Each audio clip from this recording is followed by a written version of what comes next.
Why would she betray me like this? How could she destroy our family? These questions hammered through my head when I woke up the next morning, my mind foggy from a hangover. I'm Ethan Carter, and until last night, I believed my wife, Rachel, was a devoted partner, the love of my life and someone I thought I could trust unconditionally. But reality has a funny way of pulling the rug out from under you.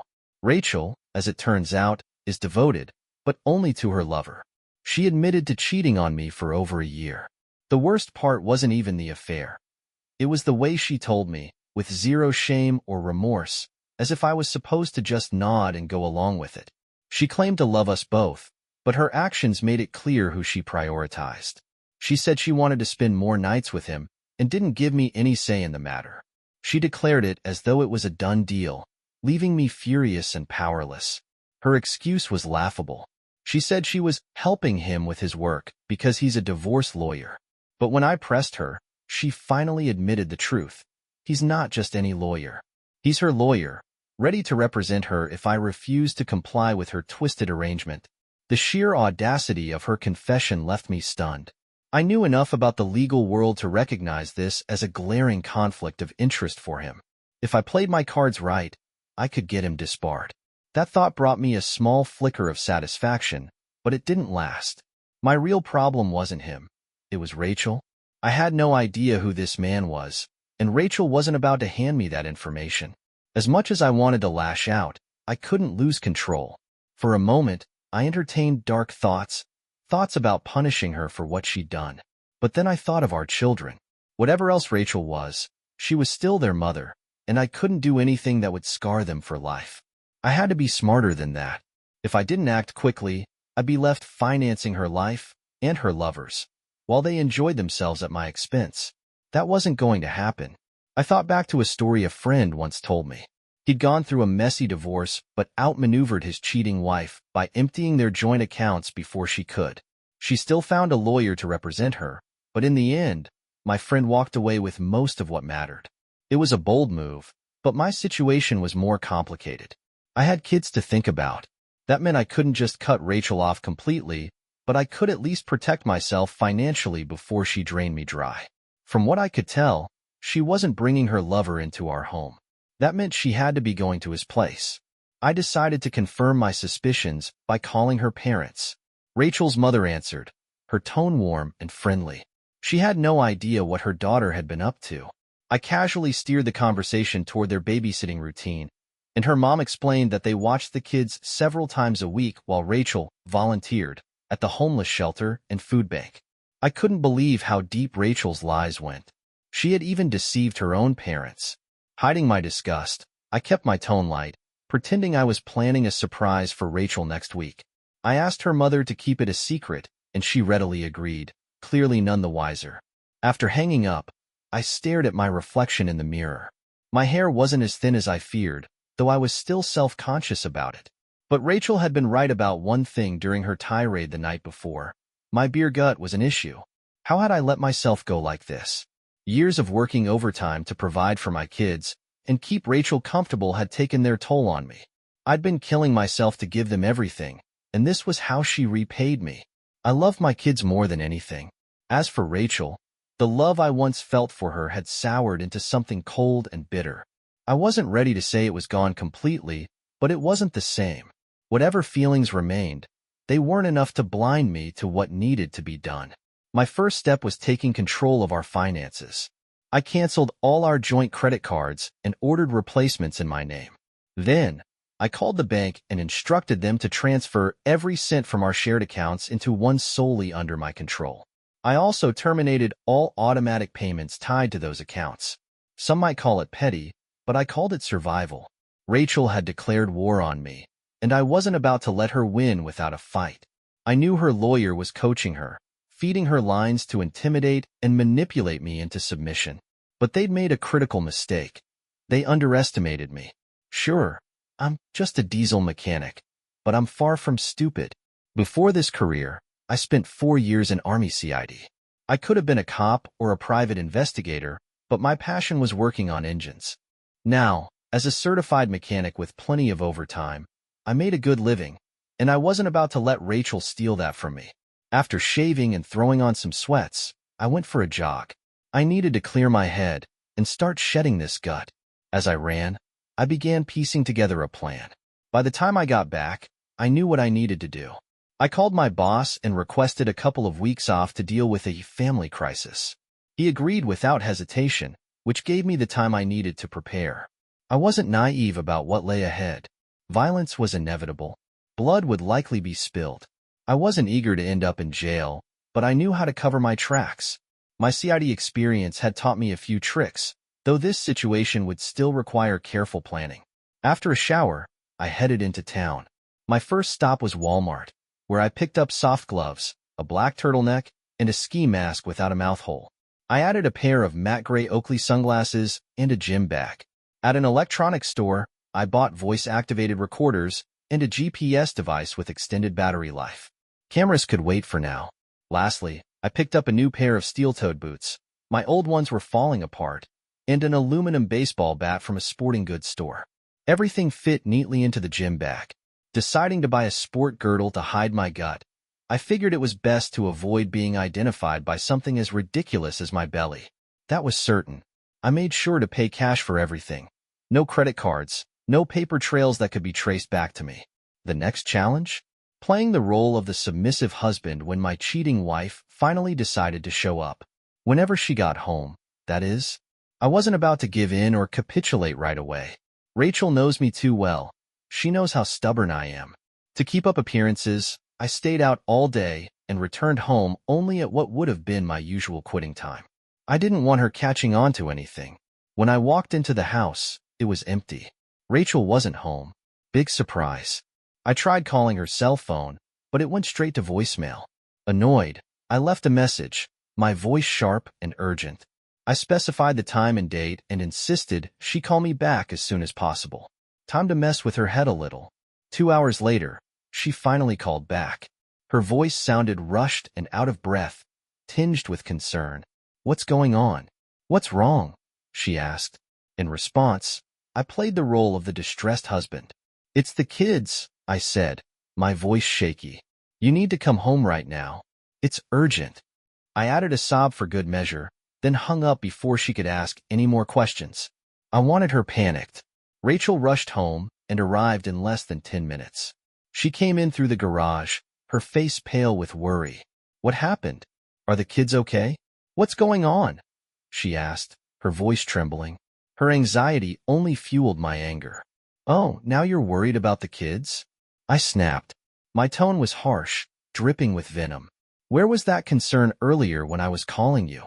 Your phone was off for 2 hours, Rachel. 2 hours. Were you too busy with your boyfriend to give a damn?" She froze, her face going pale. "It's not like that," she stammered, her voice weak. "Not like that?" I barked, glaring at her. "I called you as soon as I got home. What if something had happened to the kids? What if there had been an emergency? Would you have even cared? Or would you have just told your parents to keep them longer so you could spend more time with your boy toy?" Rachel broke down and collapsed onto the couch, sobbing uncontrollably. But her tears didn't move me. I leaned closer, lowering my tone as I questioned her priorities. "What if it had been me instead of the kids? Would you have cared then? Or would you have just shrugged and stayed out longer, knowing you could use the kids as an excuse?" Through her sobs, Rachel looked up at me, her eyes red and filled with defiance. "It's not like that," she repeated, though her voice wavered. I didn't believe her for a second. "You're using our children as pawns in your little game," I accused. "But I'm not here to play games, Rachel. I just want you to understand the consequences of your actions. Do you even realize how reckless you've been? What if your parents or the kids needed to reach you while your phone was off? What would you have told them?" She couldn't answer me, and I could see the weight of my words sinking in. Her face paled even further as I added, "You did this to yourself, Rachel. You're the one who got involved with your boyfriend. Now you have to deal with the fallout." I softened my tone just slightly, though my anger remained. "The kids miss you, Rachel. They miss their mother. They love your parents, sure, but they need you. And I miss my wife, the woman I married. But she's gone now, isn't she?" Rachel's sobs grew quieter, but her face twisted with rage. I could see the guilt simmering beneath her anger, fueling her outburst. "You don't understand anything," she shrieked, her face red with fury. I stayed calm, staring her down. "If you push for a divorce, you'll leave me ruined. Broken. You know that," I said simply. She sneered at me, the defiance returning to her expression. "I'm taking a shower," she said coldly. Without another word, she stormed off toward the bedroom. As soon as I heard the water running, I moved fast. Grabbing the GPS device and voice-activated recorder I'd bought earlier, I slipped out to her car. I hid the recorder under the driver's seat and tucked the GPS tracker under the passenger seat. Both devices were out of sight but within easy reach. With the receivers in my pocket, I could track her location and hear her conversations. The signal range was 10 miles, enough to keep tabs on her unless she left town completely. Satisfied with my work, I returned to my truck and tested the devices. Everything was functioning perfectly. I sat in the driver's seat for a moment, my head in my hands, trying to make sense of everything. When Rachel finally emerged from the house, she was dressed to impress. Her outfit left no doubt about where she was headed. I stepped out of the truck and intercepted her before she could reach her car. "Please," I said, my voice trembling. "Don't do this. Don't destroy our family." Her expression softened for a brief moment. "I'm sorry," she said quietly. "I really do love you. But he needs me." Her words hit like a slap. "If you loved me, you wouldn't be doing this," I said, my tone hardening. "You're betraying your vows, Rachel. You're betraying me. The kids need their mother. How can you choose him over us?" She hesitated, guilt flashing across her face. But then she said firmly, "I'll be here tomorrow. I'll spend time with you and the kids. But tonight, I have to go." Her words crushed me, but I nodded bitterly. "Fine," I said. "Go. But don't think for a second that this is okay." She gave me a sad smile, then got in her car and drove away. I watched her disappear down the street, the receivers buzzing softly in my pocket. She thought she was in control, but she had no idea what was coming. Her lover's reckoning was closer than she realized. Her face lit up with triumph at first, but it quickly shifted to a condescending smile. "Don't worry," she said with that infuriating air of superiority. "I love you, and I'll always be yours." Her words were meant to comfort me, but they only made me seethe. I nodded, barely holding it together, and muttered something about needing time to come to terms with her decision. Shaking my head as she walked toward the garage, I silently acknowledged that she was right about one thing. This situation was temporary. Temporary until Loverboy was dealt with. Then she could see just how much she truly liked him once I was done. As soon as she left, I grabbed my aluminum baseball bat, my old Bowie knife, and my blowtorch. A wicked grin spread across my face as I climbed into the cab of my Ford and powered on the GPS and VAR, voice-activated recorder, receivers. Through the VAR, I heard her humming along to a happy tune on the radio. The sound made my blood boil, but I forced myself to stay calm. I slipped the torch, knife, and bat into the gym bag, giving her a 5-minute head start. The GPS showed she was only a few miles away, so I started my truck, the engine roaring to life, and followed the signal. I pulled up to a house just as she parked her car in his garage. She even had a garage door opener for his place. Jesus. At this point, she might as well have been married to him instead of me. My hands gripped the steering wheel tightly as I felt my rage rising again. It took everything I had to take deep breaths and keep it in check. Part of me wanted to charge in there, bash through the front door, and smack the hell out of both of them. But I held back. This required patience and planning. At least I got his license plate number, which I quickly jotted down in my small notebook, a habit I'd picked up during my Army CID days. I also made a note of the address. This wasn't over yet. I parked a few houses down, tucked into the shadows of the alley behind the row of homes. After checking my gear, I climbed into the back of the cab and changed into what I jokingly called my redneck ninja outfit. I pulled on the sport girdle to hide my gut, slipped on gloves to avoid leaving fingerprints, and layered my black sweater over it. Black jeans, a ski mask, and my Oakleys completed the look. Tonight would just be recon. No confrontation. That would come later. With the bat left in the truck, I crept into the alley behind the house. I slipped through the gate into his yard, staying low and quiet. So far, so good. I scanned the area for any sign of security cameras or alarm systems. Nothing. I moved quickly to the nearest window, staying crouched to avoid being seen. The house was well lit inside, but the darkness outside gave me the advantage. Peering over the windowsill, what I saw made my blood boil. The guy was sitting in a chair, stroking himself, while Rachel gave him a striptease. My knuckles turned white as I clenched the windowsill. If I'd brought the bat, I might have smashed through the glass and made my own impression of Mark McGuire on his head. But I didn't. I forced myself to take deep breaths, keeping my rage in check. Instead, I listened carefully, focusing on the VAR to catch their conversation. Rachel giggled and flirted while the man on the other end praised her dance. His voice was smug and provocative, dripping with sleaze.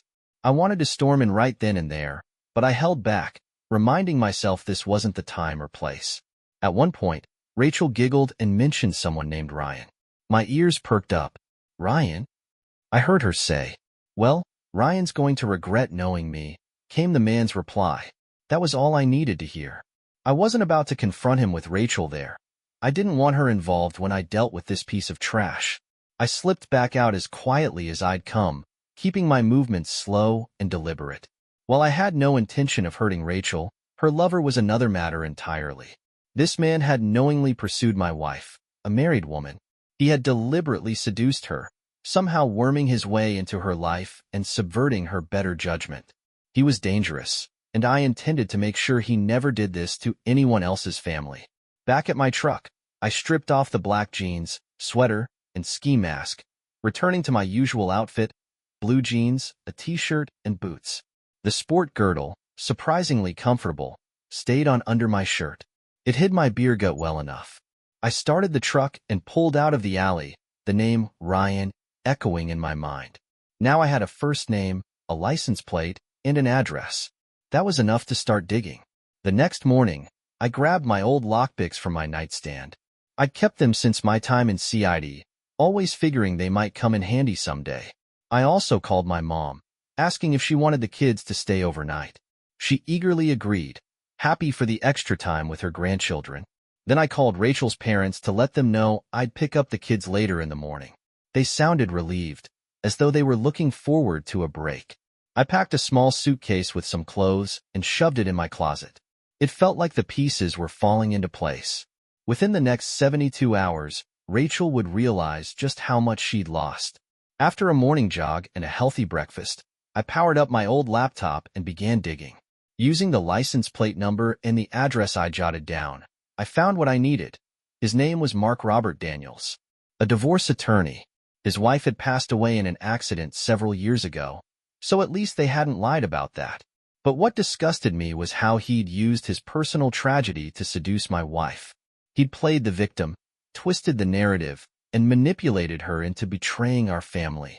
The man was a dirtbag, through and through. The news of his past loss didn't soften my resolve. It made me feel even better about what I had planned for this smug prick. He was going to experience real pain. Not the grief of losing a loved one, but the excruciating consequences of stealing another man's wife. This wasn't going to be pretty for him. Still on my sabbatical, I headed out under the guise of a normal workday. Parking in the usual lot, I jogged to the bank to pick up my new ATM and credit cards. Once I had them in hand, I withdrew $300 from the ATM and headed to a Hertz rental location nearby. The car I rented was a bland, nondescript sedan, perfect for keeping a low profile. After transferring my gym bag from the truck to the rental, I drove to a spot down the street from Loverboy's house and parked. I called Rachel from my cell phone, and to my surprise, she answered on the first ring. Hey, I said casually, just on a quick break at work. How long are you planning to keep the kids at your parents' place? Until Monday? She sounded indifferent. Why do you ask? Well, I said smoothly, keeping the irritation out of my voice. I thought my mom could watch them for a while. They're her grandkids too, and she misses them. Rachel agreed easily, her tone dismissive, as if she couldn't care less. I told her my mom would pick them up soon, lying through my teeth. I kept the conversation upbeat and asked, in what I hoped sounded like a hopeful tone, Think I can look forward to some affection at home tonight? There was a pause before she muted her microphone. When she came back, her tone was reluctant. Yeah, she said finally. I guess that's fair. I did promise to be all yours tonight. Her quick compliance worried me. Still, I pressed on, telling her I was trying to see things from her perspective and wanted equal time with her. She sounded thrilled, thinking I was warming to her twisted idea of fairness. I played along, even suggesting we plan a special weekend together. She happily agreed, completely unaware of my true intentions. As the conversation lightened, I told her to be showered and ready for me when I got home, mentioning I'd be leaving work early. She laughed when I joked about going down on her, assuring me she always showered and douched after being with him. The lie made my stomach churn, but I played along. After hanging up, I shoved the phone into my pocket, disgusted with myself for how convincing I'd been. I changed into my redneck ninja gear in the backseat of the sedan, skipping the ski mask and shades this time. Slumped low in the driver's seat, I parked across the street from Ryan's house, keeping an eye on his garage. I was prepared to wait all night if I had to, but Rachel surprised me when she left after only a few hours. She even texted me, saying she was heading home, clean and fresh, and waiting for me. I smiled grimly, following her at a safe distance to ensure she wasn't lying. Sure enough, she pulled into our driveway 10 minutes later.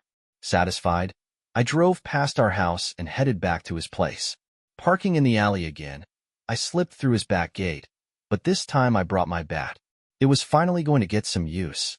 With my ski mask and shades on, I approached the house. Peeking into his bedroom window, I saw him fast asleep, likely from a night of celebrating with my wife. My lip curled into a grim smile. This was it. I tried the back door and found it unlocked. What an arrogant prick. Fine by me. Quietly, I slipped inside, the bat gripped tightly in my hand. The darkened house felt eerily still as I approached his bedroom. Standing over him, I dropped the gym bag to the floor and cleared my throat loudly. He groggily opened his eyes, his expression shifting from confusion to panic when he saw the bat. I didn't wait. I swung hard at his knee, shattering the kneecap with a sickening crack. His scream echoed through the room, but I wasn't done. I swung again, breaking his other kneecap. He writhed in agony, now completely immobile. Smirking beneath my mask, I lowered my voice into a gravelly growl, channeling my inner Batman. You messed with the wrong man's wife, I snarled. Ethan warned me not to do this, but I don't listen to good advice. His panicked eyes darted to the bat as I swung again, this time aiming for his groin. The sound of bones cracking filled the air as he screamed for mercy. Tears streamed down his face as he babbled, offering money and begging for his life. I don't want your money, I growled, stepping closer. I want you to remember this. I want you to think about what happens when you mess with another man's wife. If I ever hear you've even thought about Rachel again, I'll be back. And next time, it'll be worse. To drive the point home, I swung the bat into his groin again, eliciting another howl of pain. This is just a warning, I said coldly. Call the cops and I'll come back. Make this Ethan's problem, and you'll see me again. Satisfied he got the message, I swung the bat one last time, breaking his left arm just below the shoulder. I found his cell phone on the nightstand and smashed it to pieces, then did the same to the landline. I didn't want him contacting Rachel or anyone else. With my work done, I slipped back out through the gate and into the sedan. Changing out of my redneck ninja gear, I drove across town to a convenience store. There, I disposed of the bat and filled the gas tank in the sedan's trunk. Afterward, I drove to a remote spot outside the city, set the gym bag on fire, and watched as the flames consumed everything. The blowtorch and Oakley shades went into the fire as well. It was a shame about the shades. They weren't cheap, but this was a necessary sacrifice. My next stop was a divorce attorney's office. I had papers drawn up against Rachel, seeking full custody of the kids and 75% of our assets. There would be no alimony, and I wouldn't ask for child support if she cooperated. I decided not to tell her family about the affair, though I did inform my lawyer that I would soon have evidence to support my case. With the legal wheels in motion, I returned the rental car and jogged back to the diesel shop. At the shop, I told my boss I could finish the rest of the shift, but would need to leave early to meet Rachel. I also let him know I'd need a few more days off later in the week, and he approved without hesitation. After wrapping up my work, I stopped by a store and bought a prepaid cell phone. Once it was activated, I used my altered voice to call emergency services. I reported the incident at Ryan's house, providing his address but leaving out identifying details about myself. Tossing the phone into a nearby canal, I felt a grim satisfaction. I didn't intend to cripple him entirely. His physical wounds would heal, but he'd carry the memory of his actions and the consequences of his betrayal for the rest of his life. Every time he was with Rachel, he'd remember me. That felt like a fair trade. Returning home, I retrieved the GPS and voice-activated recorders from Rachel's car. After stowing them in my truck, I reactivated my pocket recorder and stepped into the house. Rachel was cooking dinner, and the aroma of steaks filled the air. I approached her from behind, slipping my arms around her waist and planting a kiss on her neck. "That smells amazing," I said warmly. Rachel turned, relief evident on her face. "You seem calmer," she cooed, leaning in for a kiss. "I'm so glad you're starting to understand." I shifted the conversation lightly, asking, "Would you really have divorced me if I hadn't gone along with your demands?" My tone was casual, as though the idea didn't bother me. She hesitated, then admitted, "Yes, I would have. I didn't want to, but I couldn't give him up." Keeping my tone light, I asked if she would have taken the kids and denied me access. "That seems harsh, doesn't it?" I said with a slight smile. Rachel sighed, as if the topic exhausted her. "Yes, I would have done whatever it took to make the divorce painful. He advised me to push for everything." Her honesty stung, but I nodded as though I understood. She then mentioned her plan for the weekend. Her mother would keep the kids until Monday, giving us time to reconnect. She even proposed taking Monday off to spend the day with me, though she made it clear she'd be seeing her lover again on Tuesday night. "That's very motherly of you," I said with a hint of sarcasm, masking my anger with a defeated tone. "Is there really nothing I can do to make you stop seeing him?" Rachel looked at me, almost pitying. "I'm sorry," she said softly, "but I have to see this through." Resigning myself outwardly, I nodded and focused on enjoying dinner. The meal was incredible, as always, and it reminded me of what I'd miss once this all came crashing down. After dinner, I showered and took her in my arms. That night, I made love to her passionately, pushing her to climax repeatedly with the stamina I'd regained through my healthier habits. It was intense, primal, and thoroughly satisfying, for both of us. But I didn't stop there. I marked her. Hickeys covered her neck, chest, stomach, and inner thighs. I wanted her to bear visible proof that she was mine, even if only temporarily. When Rachel discovered the marks in the bathroom afterward, she screamed in shock. "How am I supposed to face him like this?" she cried, storming back into the bedroom. I shrugged casually. "You're my wife. I wanted to mark you as mine. You didn't tell me not to, and you certainly didn't seem to mind at the time." She opened her mouth to protest but stopped, her expression softening. Sitting on the edge of the bed, she took my hand and admitted, "That was the best it's ever been. Better than him." Her words felt hollow, but I played my part. "If you'll stop seeing him, we can have this forever," I said gently, though my emotions were anything but tender. Rachel assured me she loved me, and that the affair would run its course in a few months. She seemed content, even prepared for the possibility of divorce, but I knew better. I was ready to blindside her. The next day, she slipped back into her domestic routine, cooking, cleaning, and even initiating intimacy. I kept up the charade, marking her again that night without resistance. But Monday brought the unraveling. Before she left, I pleaded one last time. "Don't go back to him," I said quietly, masking the finality in my voice. She didn't respond. Instead, she grabbed her phone and walked to the living room, her actions signaling her decision more clearly than any words could. I informed Rachel that I would be picking up the kids, and she agreed without hesitation. I collected my son and 2 daughters from my mom's house, where they had stayed overnight. She thanked me for letting them spend time with her, clearly happy to have had their company. On the way home, we stopped at Burger King for lunch. The kids loved it, sure, It wasn't McDonald's, but in my opinion, the food tasted better. They didn't seem to mind. As we were leaving, my phone buzzed with Rachel's ringtone. I answered with a playful chuckle. "Miss me already?" I teased, keeping my tone light. I told her that I had taken the kids out for lunch, and we were on our way home. Her response was anything but light. She screamed into the phone, demanding to know what was going on. Staying calm, I casually mentioned that she must have received the divorce papers by now, as they had been served while I was picking up the kids. Before she could retort, I apologized and suggested we discuss it at home. Then, I hung up and turned off my phone. When we pulled into the garage, I led the kids inside. Despite the divorce papers, Rachel seemed genuinely happy to see them.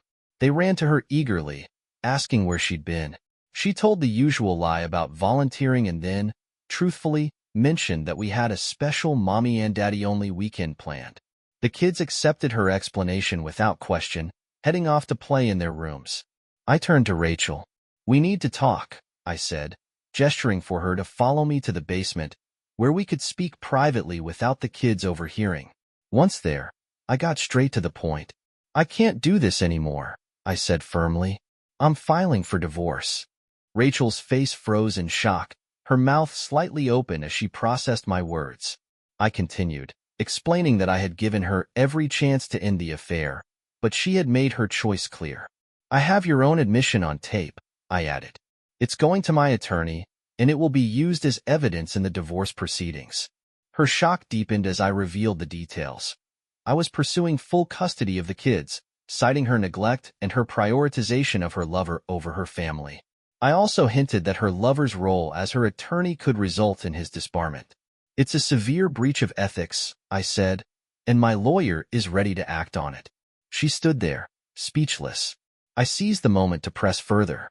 "I spent years doing everything I could to make you happy, buying the house, the car, the jewelry, working endless overtime to give you and the kids a good life. And what did it get me? An affair. You've been lying to everyone, and I've had enough." I admitted that I had genuinely loved her once, but her betrayal had killed that love. "You believed I was okay with it," I said, shaking my head. "I never was. This morning, I gave you one last chance to end it. Instead, you called him." Rachel started to speak, but I cut her off with an apologetic shake of my head. "I'm sorry it's come to this, but you've made your choice. The divorce papers offer generous visitation with the kids, either under my supervision, Mom's, or Grandpa's. But this is the end." The hardest part was breaking the news to my mom and grandfather. I called Mom first, explaining everything, including the recordings I had of Rachel's admissions. Mom agreed to help, promising to babysit the kids while I worked. I then gathered the children and explained the situation in simple terms. "Mommy and I won't be living together anymore, but we'll both always be there for you." The kids seemed happy about moving in with Grandma, and we packed up quickly. Back at the house, I informed Rachel she was welcome to visit us at Mom's, on the condition that her boyfriend wasn't involved. She looked utterly defeated. 2 days later, she discovered that Ryan was in the hospital. I was at work when she called, her voice trembling with rage. "What did you do to him?" she screamed. "You nearly killed him." Feigning confusion, I responded calmly. "I don't know what you're talking about." "Who's him?" "You know exactly who I'm talking about, Ryan. He's in the hospital, and he'll never be the same." Her voice broke into sobs as she accused me of attacking him. I played dumb. "Ryan who?" I asked, forcing a confused tone. "You mean Ryan Smith? He's right here next to me," laughing his ass off. I passed the phone to Ryan Smith, who couldn't contain his laughter as he played along. Rachel realized she couldn't prove anything. "Ryan said he was attacked," she insisted. "His kneecaps are shattered, and," her voice cracked, "his balls are crushed." "I'm sorry to hear that," I said nonchalantly. "If he's the guy who stole you from me, I can't say I feel much sympathy. But it wasn't me." I added with a dry chuckle, "Whoever did it deserves a beer, though." Taking advantage of her hesitation, I planted seeds of doubt. "You sure this Ryan of yours hasn't seduced anyone else's wife?" I asked. "You know he's not exactly loyal. He used his late wife's death to manipulate you. What's to stop him from doing it again?" Rachel fell silent, clearly processing my words. Why wouldn't he do the same to someone else? I continued. You can't watch him all the time. The line went quiet. I could almost hear the gears turning in her mind. Finally, Rachel murmured something about needing to think, and I ended the call with a satisfied smirk. The seeds of doubt were planted, and it was only a matter of time before they grew into something that would destroy their relationship from the inside. In an unexpected turn, Rachel admitted that I was right, a rarity in itself. Mark this day on the calendar, I joked. The day you actually admitted I was right about something. I laughed, though it was more bitter than amused. She didn't like that, but despite her disapproval, she didn't contest the divorce. During the proceedings, Mom testified about all the babysitting she'd done for the kids while I worked, and the judge took everything into account, especially Rachel's behavior over the past year. While she hadn't left the kids unattended, she had used responsible adults like Mom and her parents to cover for her secret affair with Ryan Daniels. The judge didn't declare her an unfit mother outright, but he ruled me the primary custodian of the children. Rachel was given secondary custody, with the stipulation that she was not to bring any lovers around the kids. I wasn't thrilled, but I could live with it. Before her affair, Rachel had been a good mother, and maybe now she'd have a chance to be that again. The judge ordered me to pay child support only for the time the kids spent with her, which wasn't much. Rachel was also instructed to get a job, given her accounting degree. The house was sold, with the proceeds split 50-50ths, but the joint accounts, which I had wisely emptied early on, were split 75-25 in my favor. When Rachel tried to complain, the judge sternly reminded her that she had nearly lost custody of her children due to her selfishness and ordered her to focus on providing for them. The same judge also presided over my alienation of affection lawsuit against Ryan Daniels, and to my surprise, he took it seriously. Based on Rachel's confession and even her testimony on my behalf, the court awarded me a $500,000 settlement. $500,000. I like this judge. When the gavel slammed down, officially marking my divorce and my financial victory, I felt a strange sense of closure. To celebrate, I took Monica, my attorney, out for drinks at the Silver Spa. Over the past several months, I'd stuck to exercising, eating healthy, and cutting back on alcohol. My beer gut was gone, replaced by six-pack abs. But that night, I allowed myself a beer or two. I had known Monica for nearly 7 months, ever since she took on my case. In that time, we'd grown close, not just as attorney and client, but as friends. Over drinks, she asked about my plans moving forward. I told her I intended to focus on raising my kids and continuing my work at the diesel shop. I mentioned that I just moved into a smaller, more affordable 4-bedroom house. It was closer to work, and the kids loved it. Monica smiled and clinked her bottle with mine. Sounds like a fresh start, she said.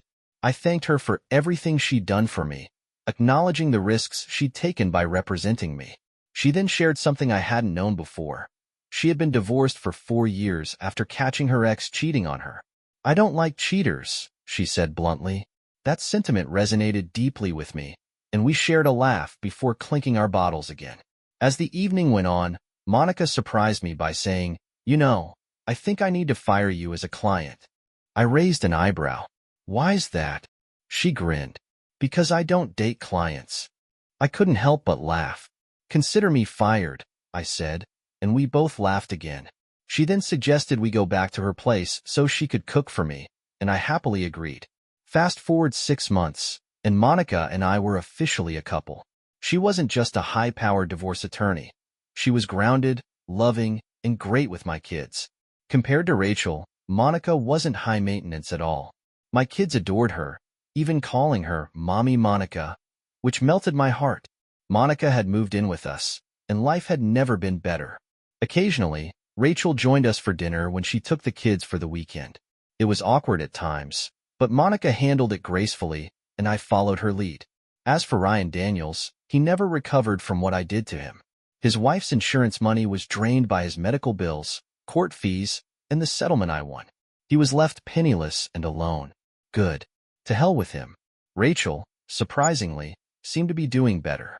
Her doctor had identified hormonal imbalances, and she was now on supplements that helped stabilize her mood. She'd gotten a steady job at an accounting firm in town and was earning decent money. Meanwhile, I had been promoted to supervisor at the diesel shop, earning the same amount in 40 hours that I used to make in 60. With more time to spend with my kids and Monica, life felt balanced for the first time in years. Rachel, on the other hand, carried the weight of her choices. She blamed herself for everything, and I wasn't about to console her. She didn't date anymore, claiming she was still in love with me. Bullshit. But whatever. She could live with her regrets. I wasn't going to lose any sleep over them. Part of me even hoped she choked on them. Am I still bitter? Yeah, a little. But Monica helps me keep my focus on the future instead of the past. With her by my side and my kids thriving, life is pretty damn good now.